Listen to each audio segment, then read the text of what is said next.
Okay guys, welcome to my channel. So today I'm going to be showing you how to use SMC to trade GBPJPY, GJ in short, right?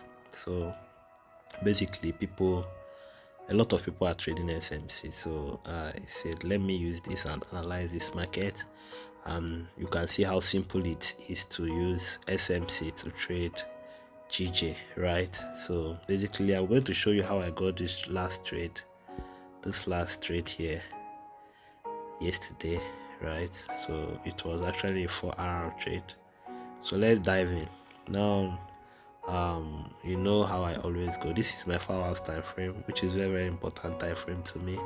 Is my directional bias time frame, right? My directional bias time frame. So I do usually make sure that I see an established trend. And how do an established trend come into play? By break of structure. Whenever there is a break of structure, there is an established trend.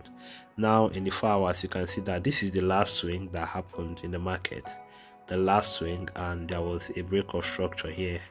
I've already marked it out. This is a break of structure, right? This is a break of structure, the last break of structure that we had.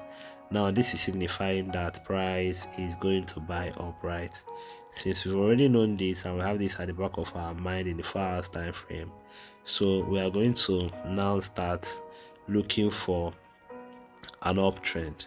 But then you know how we always not buy at a we will not buy at a premium zone, right?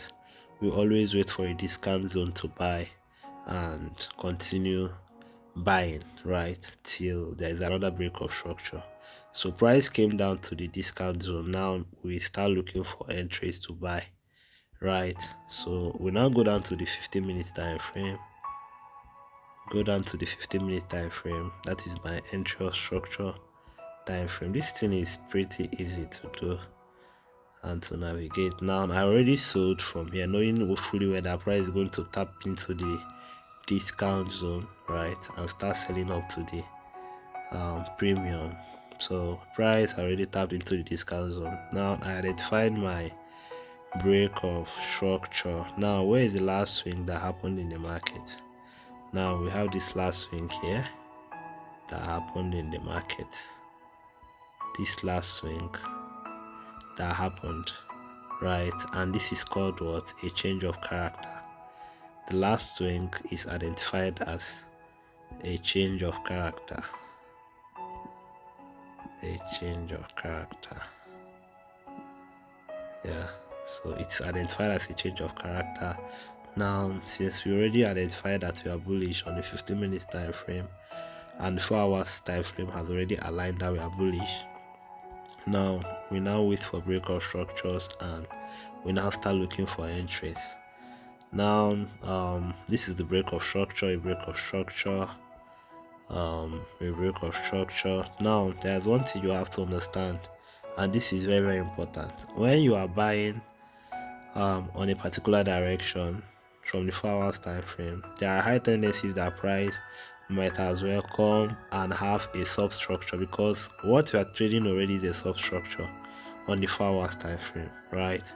So price sometimes might decide to change character on the 15 minutes. As I'm in the 15-minute time frame, price might decide to change character on the 15 minutes and start shorting.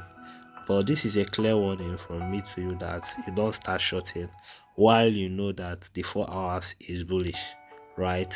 Rather you continue buying and waiting for buy opportunities than entering any selling opportunity, because it's very dangerous. So we keep buying. Price broke structure here and it did here,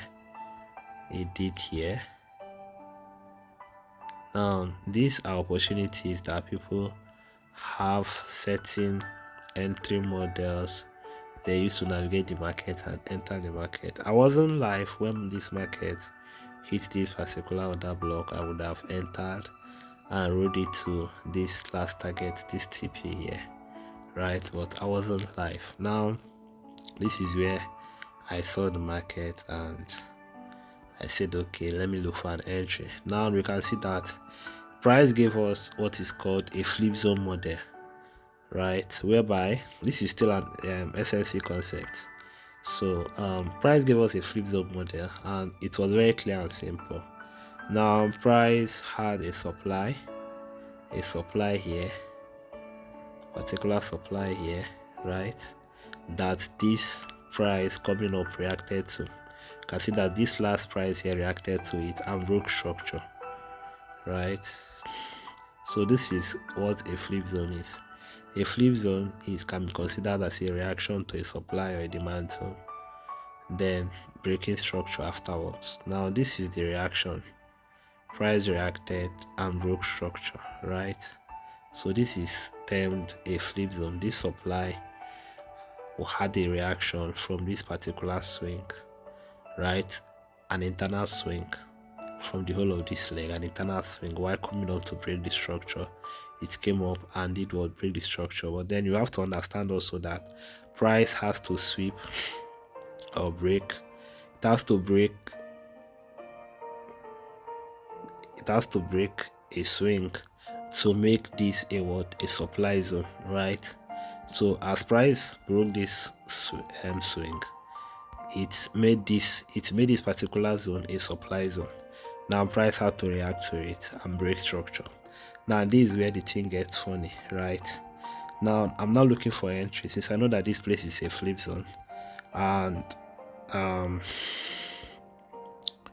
price has already tapped into our discount zone, right? So it's very important that we always check this out, that after a break of structure, we always mark out using our fib to mark out the last swing that happened, right? The whole leg that happened that caused the break of structure. That is the particular swing that led to the break of structure. The last leg that led to the break of structure. You mark it out and look for the 50 minutes and for the 50% rather, for the 50% zone. Then from there you can start buying, so that you don't start buying from premium zone. Now we are covered from this fib that we are on the discount zone, right? So now start looking for opportunities on the discount zone. Now looking from here, we can see that price has mitigated most of the other blocks. This fair value gap has been mitigated here. This has been mitigated by this. Now we are left with this particular space, right? And there's what is called engineered liquidity. We are left with this particular other block, and price came and did what, and reacted to that other block and created what is called what, engineered liquidity. This is a concept that is very familiar. I think it's not familiar because a lot of people don't know it, but then you can check it out. I'll make a video about it. My next video will be about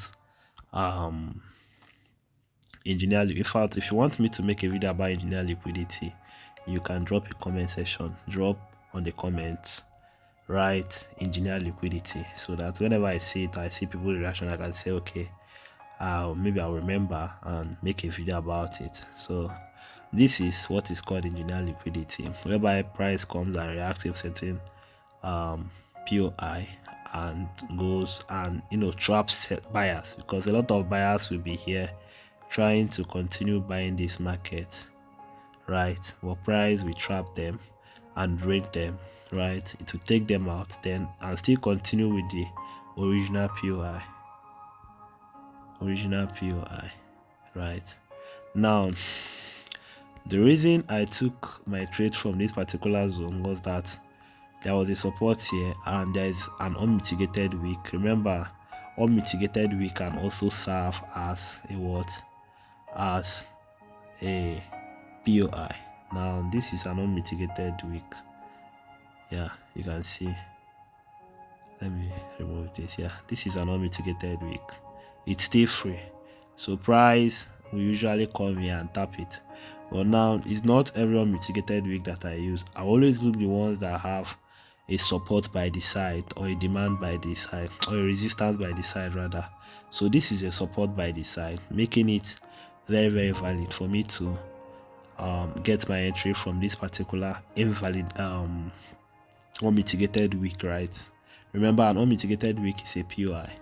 So price usually comes at the 50% of the week to take it, right? So fortunately, or price came and tapped into the unmitigated week. This is a small one, so there's no need of dividing it into two. I just had to like partially do my stuff, and my SL normally will be below the week, right? So this is it. So this is a 4-hour trade that was caught this afternoon, and it played well, so it has already hit our target, right? Because always target previous highs, right? Highs. So price came and targeted here, from this particular POI, and targeted this other high, and that is how we got our 4-hour trade. So this is basic knowledge and concept that we know from SMC. So it's just a trade review on GJ, so you can also learn from it. So you can see we had break of structures that led us to this particular zone, and this was the last one, and we found our entry using engineer liquidity. This is a concept that you have to also check out. And remember, if you want me to have a detailed class or a detailed session about engineer liquidity, make sure you drop your on the comment section, type engineer liquidity. I'm going to make a video about it and clear you on that, so that you'll be able to understand it very well. So you can see we also have a flip zone here, a flip zone model that resulted to us using this particular point to buy this market. As you can see, the market is bullish and is going to a direction. Having it in mind that 2 hours is bullish, 15 minutes is secured. So that's just basically it. Thank you. Make sure to like and subscribe our videos. It's very important to us, so that we'll be able to be visible to other audience, and people will get to learn also. So thank you. See you some other time. Peace.